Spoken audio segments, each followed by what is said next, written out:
Hello friend, आज एक और नई कहानी के साथ। और आज की जो कहानी है वो एक चोर की है और उसकी ही कहानी मैं आपको सुनाने जा रहा हूँ। चलिए शुरू करते हैं।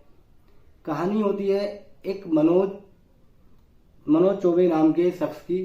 वो मूल रूप से यूपी सिद्धार्थ नगर का रहने वाला था और वो वहाँ अपना छोटा मोटा काम धंधा करता है। काम धंधे के दौरान वहाँ सब कुछ ठीक नहीं चल रहा था, कभी काम मिल गया कभी नहीं। तो उसने सोचा क्यों ना दिल्ली जाया जाए और वहाँ कुछ काम किया जाए। उसके बाद वो लगभग सन 99 के अंदर 1999 में वो दिल्ली आ जाता है। और दिल्ली आने के बाद वो एक थाने के पास, पुलिस स्टेशन के पास एक साइड में थोड़ी सी बराबर में एक कैंटीन खोल लेता, छोटी सी चाय वगैरह की। कैंटीन खोलने के दौरान वो कैंटीन चलाता रहता है, मगर उसमें भी कोई खास उसका काम हो नहीं रहा था। जिस सोच के वो दिल्ली आया था वो काम हो नहीं रहा था। तो उसने सोचा क्यों ना, तो उसने ध्यान दिया कि जब पुलिस वाले जो गाड़ियां जब्त करके थाने में लाके खड़ी करते हैं कि उनको सालों साल कोई पूछने वाला नहीं है। काफी दिन से देख रहा था, ऑलरेडी वहाँ गाड़ियां खड़ी थी, कुछ गाड़ियों के सामने भी आ रही थी। तो उसने सोचा क्यों ना इन गाड़ियों को ही बेचा जाए। तो उसने उन गाड़ियों को चुरा के वहां से बेच दिया और ये बात पुलिस को पता लग गई। पुलिस को भी ज्यादा परेशानी नहीं हुई, उन्होंने देख लिया था, उन्हें पता लग गई थी। तो उन्होंने बंदा थाने के साथ का कैंटीन वाला है और उसको उठा के उन्होंने थाने जेल भेज दिया।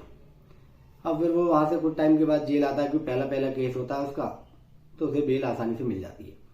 फिर वो वहां से छूट जाता है और वो आने के बाद सोचता है कि मैंने काम तो ठीक किया, बाकी थाने के अंदर ही मैंने चोरी कर ली, ये थोड़ा मैंने गलत किया। तो वो सोचता है कुछ अलग किया जाए जिससे पकड़ा भी ना जाऊं और अपना काम होता रहे। तो फिर वो देखता है कि दिल्ली के अंदर पोश एरियो में ऐसे मकान जो जहाँ 3-4 दिन से एक्टिविटी किसी तरह की हो नहीं रही है, वहाँ कोई आ नहीं रहा, जा नहीं रहा, रात में लाइटें नहीं जल रही। तो वो इन तरह के मकान का कुछ चुनता है और वहाँ आराम से जाता है रात में और वहाँ उन मकानों में चोरियाँ करता है। और वहाँ से जो भी सामान होता है बाकायदा उन्हें लेता है और लेके वो अपने सामान को उन्हें बेचता है और उससे जो पैसे आते हैं वो अपने पास इकट्ठा करता है। इकट्ठे करने के दौरान वो पैसे इतने हो जाते हैं कि वो अपने जहाँ यूपी के रहने वाला होता है सिद्धार्थ नगर में, वहाँ भी काफ़ी सारी प्रॉपर्टी खरीद लेता है। दिल्ली में भी फ्लैट खरीद लेता है। और इसी दौरान वो नेपाल में भी एक होटल बना लेता है, छोटा मोटा एक होटल बना लेता है। सब चीज़ ठीक ठाक चल रहा था। कुछ प्रॉपर्टी उन्होंने अपनी रेंट पे भी दे रखी थी, जिसका महीने का कई लाख रुपए रेंट आ रहा था। सब कुछ ठीक ठाक। घर वालों को ये बता रखा था कि मैंने दिल्ली में अपना होटल का काम कर रखा है और मैंने पार्किंग ठेके पे चलती है। तो घर वालों को ये पता था और कारोबार बढ़िया चल रहा था। घर वालों को क्या पता कि वो इस तरह के काम कर रहा है, चोरियां कर रहा है।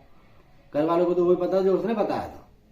और वहीं अपने सिद्धार्थ नगर में ही रहने वाले, वहीं उनके काफी दूरी पे एक रिश्ता आता है जो एक लेडीज अफसर होती है और उसके लिए उसका रिश्ता आता है। वो दोनों की शादी हो जाती है, लेडीज अफसर की और उस मनोज चौबे की।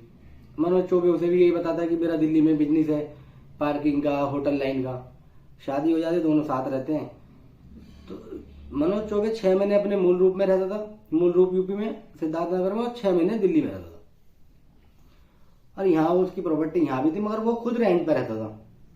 इसी दौरान वो चोरियां करता रहा, सब कुछ ऐसे ही चलता रहा। चलने के दौरान जब उसने नेपाल के अंदर होटल बनाया तो वहीं उसका आना जाना लगातार काठमांडू के अंदर आना जाना लगा रहा। इसी दौरान उसकी वहाँ एक लड़की से मुलाकात हो गई और मुलाकात के बाद उससे प्यार हो गया। और प्यार होने के बाद वो उससे शादी कर लेता है। और शादी करने के बाद वो सोचता है कि मेरा काम तो दिल्ली में है, अब मैं यहाँ इसे कैसे रखूँ, क्यों ना इसे दिल्ली ले जाया जाए। तो वो अपनी वाइफ को, सेकंड वाइफ को दिल्ली ले आता है। दिल्ली ला के यहाँ एक फ्लैट में रेंट पर वो रहता है। रहने के दौरान सबको यही पता है कि होटल का काम है और पार्किंग वगैरह चलती है, कैंटीन वगैरह चलती है, और वो इस तरह सबको यही पता है, यहाँ रहता है। रहने के दौरान साउथ दिल्ली का एक ठीक ठाक परिवार 3-4 दिन के लिए अपने घूमने गए हुए थे।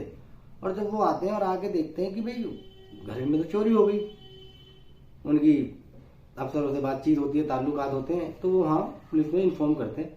पुलिस आती है, अफसर आते हैं और वो देखते हैं कि भाई यहाँ चोरी हुई है। और चोरी होने के दौरान वो उनकी कंप्लेंट रजिस्टर्ड कर लेते हैं और वहाँ छानबीन करनी शुरू करते हैं। तो पुलिस को जब ये सीसीटीवी कैमरे की फुटेज मिल जाती है, फुटेज मिलने के बाद वो उसमें देखते हैं कि एक बंदा सामान लेके जा रहा है, मगर उसकी जब वो तहकीकात करते हैं तो वो बंदा हाथ नहीं आता। वो हाथ नहीं आता, वो देखते हैं बंदा सामान लेके जा रहा है, मगर वो पुलिस तहकीकात करती है पूरी तरीके से, मगर उसका किसी भी तरह का कोई क्लू नहीं मिलता।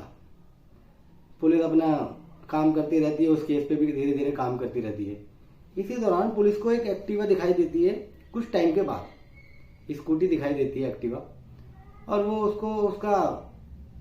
उसको जब देखते हैं सही तरीके तो एक पुलिस वाला कहता है कि भाई ये तो उस वाले केस से, साउथ दिल्ली वाले केस से मिल रहा है ये लड़का। तो अब वो ध्यान से देखते हैं तो वाकई में वो फुटेज में साउथ दिल्ली की जो फुटेज थी और ये स्कूटी वाली जो फुटेज थी ये बिल्कुल सेम थी, सेम बंदा ही था। वो स्कूटी का जो नंबर होता है उसका रजिस्ट्रेशन नंबर से उस एड्रेस पे पहुंचते हैं जिस एड्रेस पे वो ली गई होती है। वहाँ जाके बात करते हैं और बात करके उसे वो सीसीटीवी कैमरे की फुटेज दिखाते और कहते हैं जी आप हो। और इसी दौरान जो नेपाल में जब वो रहता था, जब नेपाल में उसकी जो वाइफ थी, उसका भाई भी उसके साथ आ गया था जिसका नाम था मनोज थापा। अब वो मनोज थापा से पूछते हैं कि भाई ये तुम्हारी स्कूटी है? वो कहता है जी ये हमारी स्कूटी है, ये मेरे जीजा जी की है। कि वो कहा है कि वो तो काम पे गए होंगे, कब मिलेंगे? शाम को मिलेंगे। ठीक है, उनको इस थाने में आके उनके शाम को बुलवाओ उनको। शाम को मनोज आता है,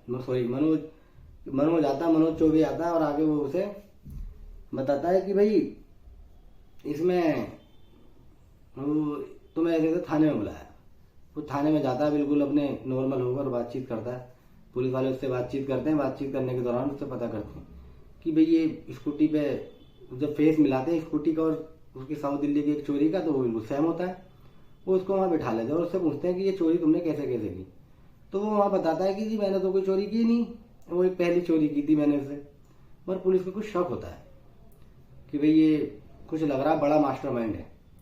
तो पुलिस उसके बारे में तहकीकात करती है तो पता लगता है कि ये लड़का यूपी सिद्धार्थ नगर का है और पुलिस उसको लेके उसके घर पहुंचती है। और वहाँ जाके पता लगता है कि भाई यहाँ इसका पूरी फैमिली है और कुछ प्रॉपर्टियाँ रेंट पे दे रखी है उसने, और उसके माँ बाप हैं। उसको माँ बाप को उसकी वाइफ को बताया कि ये चोरियाँ करता, तो उन्हें यकीन नहीं हुआ। उन्होंने कहा ये तो होटल लाइन का काम करते हैं और उसका पार्किंग का काम करते हैं, ये ऐसा नहीं कर सकते। तो वो पुलिस पूरी डिटेल में उन्हें बताती है तो उन्हें समझ में आ जाती है। पुलिस वहाँ तो पुलिस को लेडीज मिलती है, पुलिस से पूछती है कि आप कौन है? वो बताती है कि मैं इनकी वाइफ हूँ। और वो कहता है, पुलिस कहती है कि ये जो लड़का मिला था मनोज थापा नाम का, ये अपने आप को इनका साला बता रहा है। उसकी बीवी दूसरी वाली जो नेपाल की होती है वो भी पता लग जाती है कि इसने दो शादियां कर रखी हैं। वो कहते हैं ठीक है। पुलिस उसको फिर वापिस अपने थाने लेके आती है, दिल्ली लेके आती है।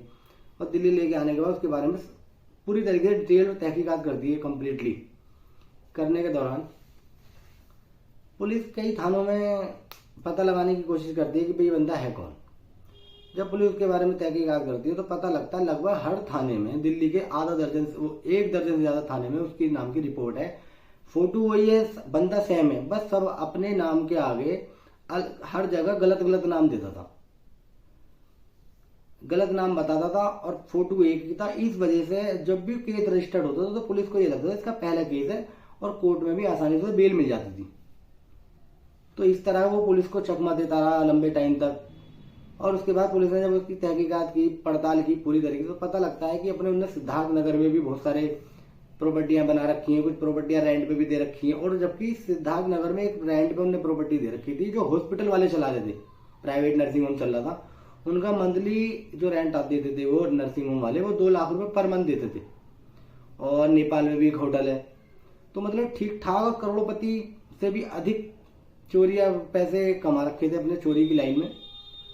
और ये मनोज चौबे की कहानी थी, किस तरह मनोज चौबे ने, और वो इस दौरान इतने बड़े उसमें अपने काम करते करते चोरी के दौरान 8-9 बार पकड़ा भी गया। मगर 8-9 बार पकड़े जाने पे फोटो सेम, हर चीज उसकी शकल सेम होती थी, बस वो हर जगह अपने नाम गलत बताता था।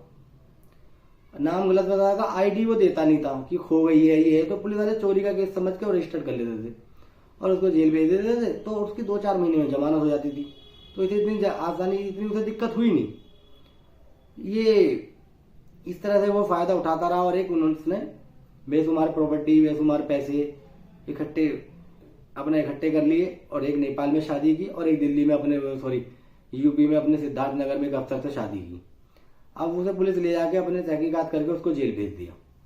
अब इन दोनों वाइफों में लड़ाई हो रही है कि भाई उन्होंने शादी कब की। अब पहले पुलिस अपने वहां से उसको जेल भेजे, वहां से जब भी उसकी जमानत होगी, जब भी वो बाहर आएगा, फिर इनमें आपस में घर में भी लड़ाई, वो भी उनको उसका वेट कर रहे हैं कि उन्हें दो के साथ कैसे धोखा दिया, ये किस तरह हमें बताया, ये काम कर रहे हैं और कर ये रहा है।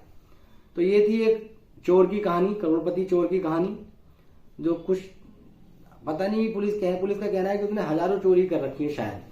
अब देखते हैं कि पुलिस अपनी तहकीकात कहाँ तक करती है, कितनी चोरी का खुलासा होता है, कितनी का नहीं होता। उनने इतनी चोरी करके शायद उसे भी याद नहीं होगा मैंने कहाँ कहाँ करी।